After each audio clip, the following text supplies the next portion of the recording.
Hello, YouTube. I've been trying to post for forever and I haven't had a chance to, and I'm really sorry. But today was actually the last day of my first classes. Let me explain. But first, let me do this. Okay, so apparently how things work around here. My schedule is Sunday, I have laundry day, and I run errands that day. Monday they come and clean the bathroom. I'm trying to like not expose my roommate's stuff and just keep it to my stuff. Also, I'm gonna put this as this again. Okay. So they clean the bathroom Monday, and then I have Spanish from 11 to 12:40, algebra from 1 to 12:40, 1 to 2:45, and psychology from 4 to 5:15. And I've got those textbooks up there. If I could reverse the camera, I'd show you, but I can't, so I won't. And then today, I had art from 11 to 12:15, and biology from 1 to 2:15. If you can't tell, I'm looking at my schedule thing. And then it's the same except on Thursdays. On Thursdays, I have biology from 1 to 5. Fridays are room checks from 6 to 8, and I don't have anything at all on Saturdays. So this is really nice. It's pretty relaxed. I really like it. I have room decor up. I have these that I got up yesterday. I literally finished yesterday, but I still haven't cleaned up enough, so I'm not posting pictures yet of my dorm decor. I have those up. I don't know if you can see those very well. That's my favorite painting that I made. It's called the Purple Lady. And then I have my desk space. It's all cluttery and I love it, honestly. I love it so much. Okay, and then they posted dorm rules. So I have those all along my bed there. Look, those colorful pieces of pink and white paper. That's what those are. So yeah. So today was the first day of classes for Tuesday and Thursday. Yesterday was Monday, Wednesday. And today there's actually a back to school bash.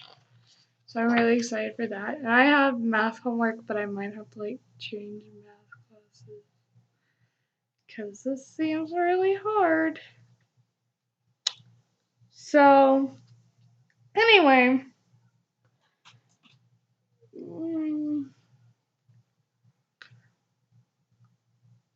I was gonna do a separate video for this, but I guess I can go ahead and do it here. So for this, I wonder if these are new, if these always, oh, it's so cute, or if they've always been here, because I might start using these instead, because they're not as big and blocky. Okay, well, we're gonna use this one. And for a second, we're going to talk about something uncomfortable.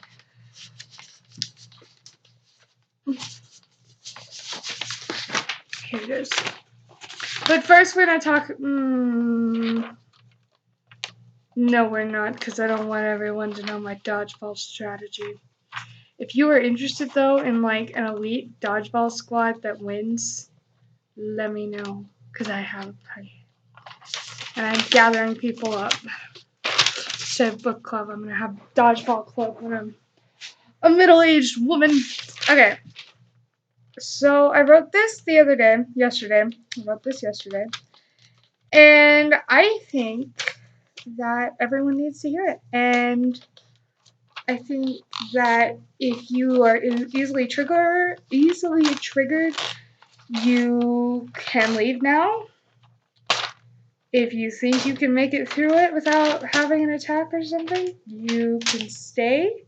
It doesn't go into like a bunch of detail, but still, sometimes it's really easy to trigger people, guys. And I want you to not be in that situation.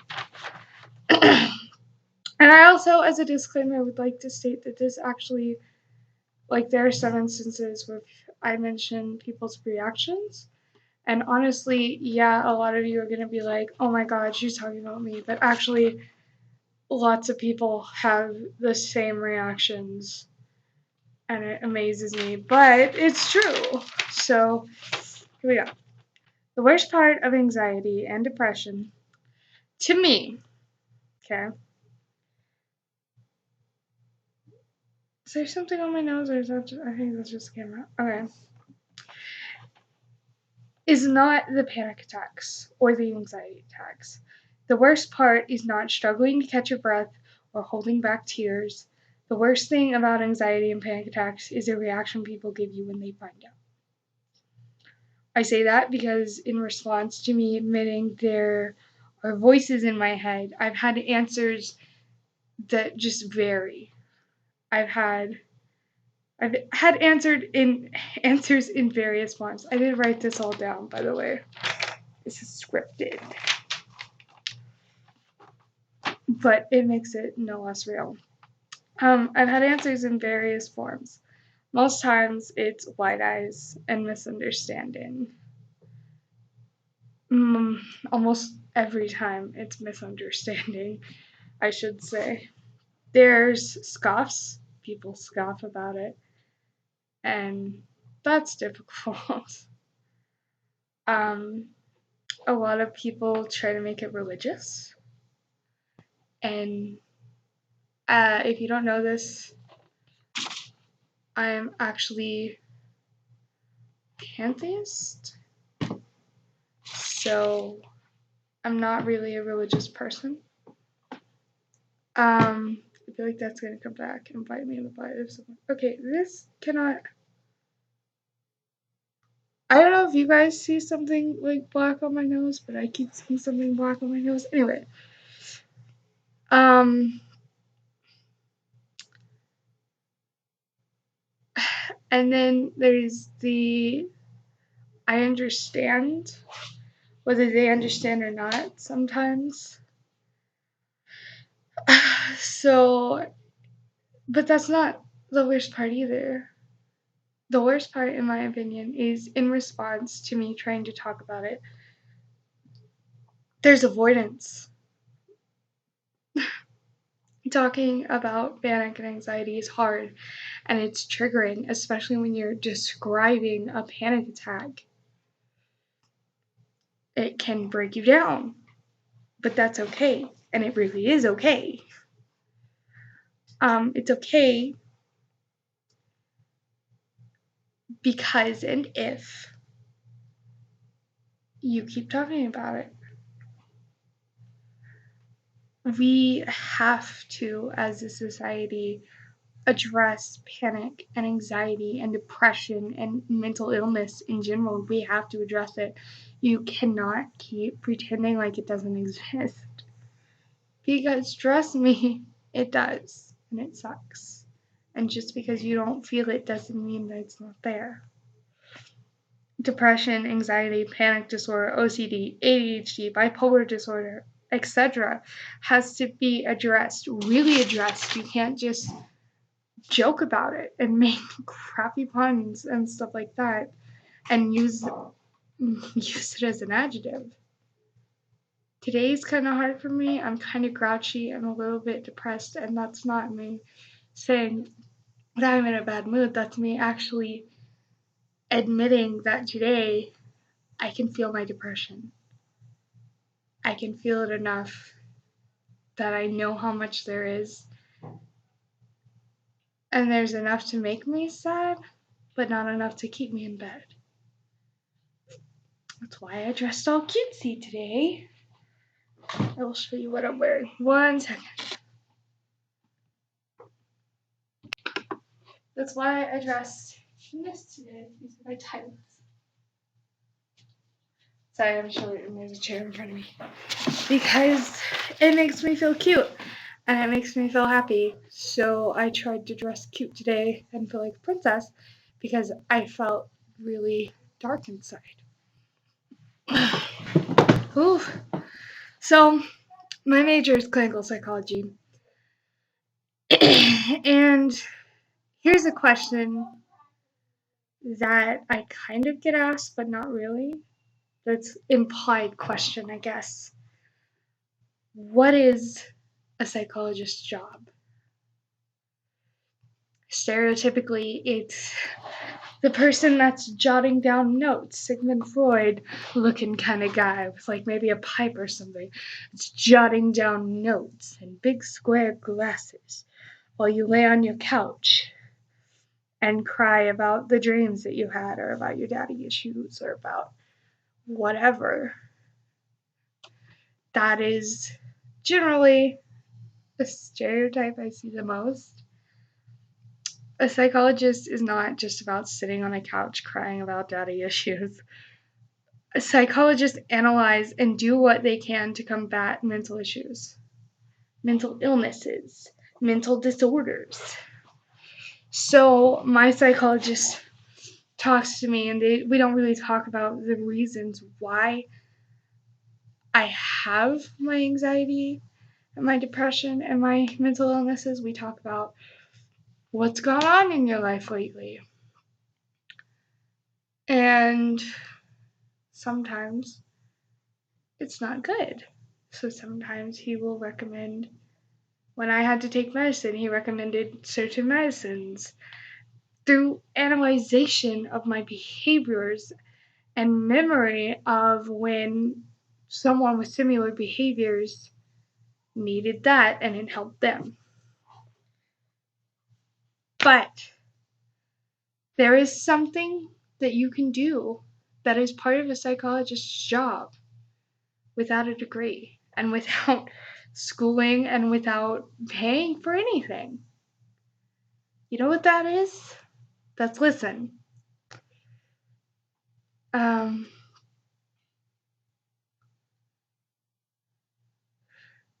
I was really into doing this video 5 minutes ago, but I just really want to lay down. But that's okay. Listen and talk about it. It is that simple. Listen to your children, to your siblings, to your friends, to maybe even your parents. Listen to what they have to say. Listen to how they feel, and at least try to open up and understand, because if we don't talk about it, it's not going to get better. If we don't address that it exists, it's just going to get worse. Let them talk, let them cry, let them have an ear, listen to them and talk to them. For us to not address, especially things like anxiety and depression that make us feel like we're not worth anything. For me to tell somebody that in high school I had a lot of problems that a lot of people don't know about, even family. And they're probably never going to, because I don't want to think about it, honestly. So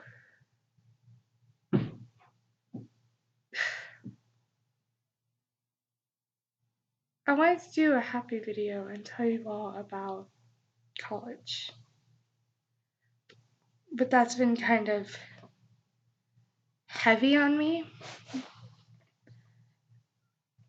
I've been going to a lot of social events, and I've been trying to do really good, and today and the day before yesterday have been kind of hard. But that's okay. One of the fun things that we did do, though, is, let me see if I can find it. I don't know where I set it down, but I had like a little cube keychain that said Meteor Crater, and it came with this note. I guess someone had left something before. It says, take it, it's free, pass it on.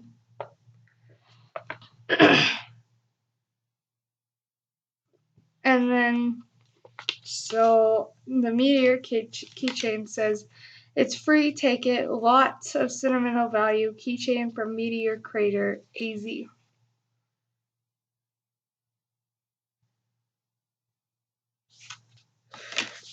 So the thing that I left today, and I'm going to go see if it's still there today in a bit, after I do my math. The thing that I left was a Kraken bottle with gold and white and silver glitter in it. So you shake it up and it looks all pretty. Kind of like my anxiety jar. I don't know if I've ever told y'all about this, but just in case, I think I did when I made it, but I think that video is on my other account. This needs more water because it leaked. So the water is here. It's up to here. So there's like, what is that, like an inch of water that I don't have. This is my very beautiful glitter jar. It's made out of a Slim Chickens dessert jar. I have Slim Chickens dessert. Oh god, yes. But anyway, I've got to do math and eat that dessert. Let me show y'all what that was. Okay, so I think in like a normal fridge, this would have like probably not been good by now. But my fridge like froze it, so this is a jar. I don't know if you can see like the logo. I don't think you can. But it's got like chocolate and stuff. Oh, I wish I could send you the smell. The smell is the best. So I'm going to eat that and I'm going to do homework and stuff like that. I will be selling this book because we accidentally got two, apparently. One with an access code and one without an access code. I guess there was a miscommunication. That's fine. I will be selling this for $200 to go to my college fund next year. It is brand new. Arriba Comunicación y Cultura, 6th edition, 2015 release. It's an a la carte edition. And if this is the kind of book that you need and you have $200 to spend it on, let me know on the Facebook page or on here. The Facebook is LYNNKENNEMUR. I wish I had like little graphics to put here, but I don't. I met a couple of other YouTubers though here, so maybe they can help me with stuff like that. I gotta cut this so much better. Anyway, but yeah, I will see you guys later.